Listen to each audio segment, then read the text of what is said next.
So radius of curvature, we'll derive the formula for that, okay, in this lecture. Previous lecture I have explained what is curvature and what is radius of curvature, okay. So here you see this blue color, y is equal to f of x is a curve, okay. P and Q are very close to each other, 2 points on the curve, okay. At P I am drawing a tangent, PT, which is making angle phi with x-axis. Similarly at Q I am drawing another tangent at Q, so that is QR. That QR is making angle phi plus d phi with x-axis, okay. So the angle between both the tangent will be d phi, right? It is quite obvious. Okay, here I have drawn one small figure. You see here PQ, they are very close to each other, right?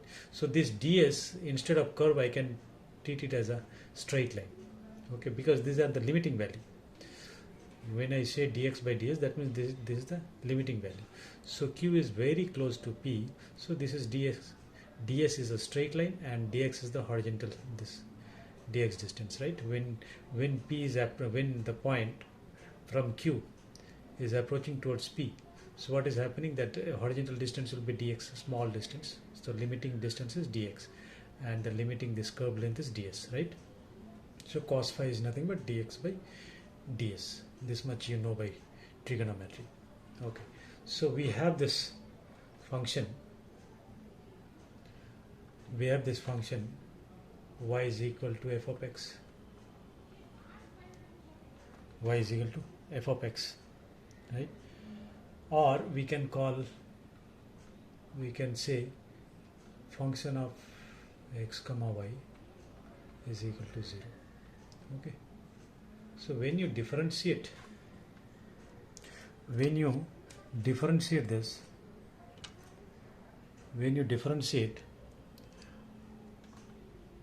this y with respect to x, that is called dy by dx.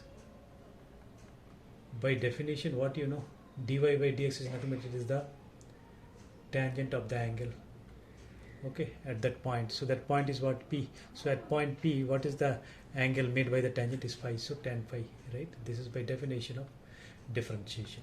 Now I'll differentiate this dy by dx with respect to s, okay. So differentiating with respect to s, what I am getting, I'll be getting d square y by dx square dot dx by ds is equal to tan. For tan, what is the second square phi, right? For tan, the differentiation is second square phi d phi by ds, okay. Now d square y by dx square, this is cos phi. This cos phi, if it goes on the right hand side, the factor will come to the denominator. So 1 by cos phi is second phi. So already second square phi is there and second phi. So second cube phi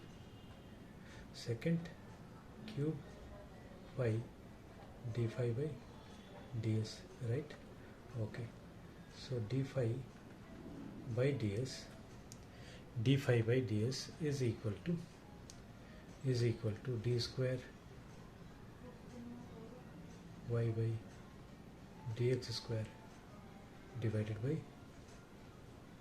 second cube phi, right? Okay, let me change the color now. ds by d phi is equal to what? Denominator will go to the numerator and numerator will come to the denominator, right? Okay, now what we will do, we will find the equation for second square. We will find out in terms of tan, second cube in terms of tan phi.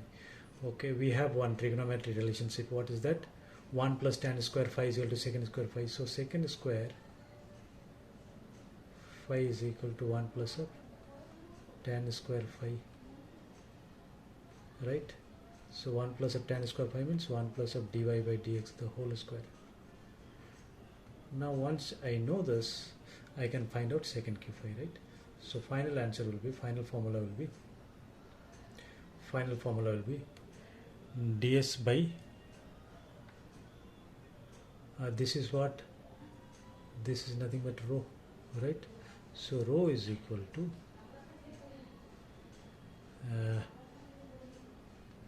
1 plus dy by dx the whole square, whole raised to power 3 by 2, right? If you apply this formula, you will get this, right? D square by dx square. So this is our formula for rho. Okay. So there are parametric form is there. So parametric form also we'll find out, and one more is there when the formula is so we can derive when the length of the arc is if I take the parameter as length of the arc, then the same thing we'll be using it. Okay, when we do the sum you'll understand it, or in the next class I will explain that as well. Okay, thank you.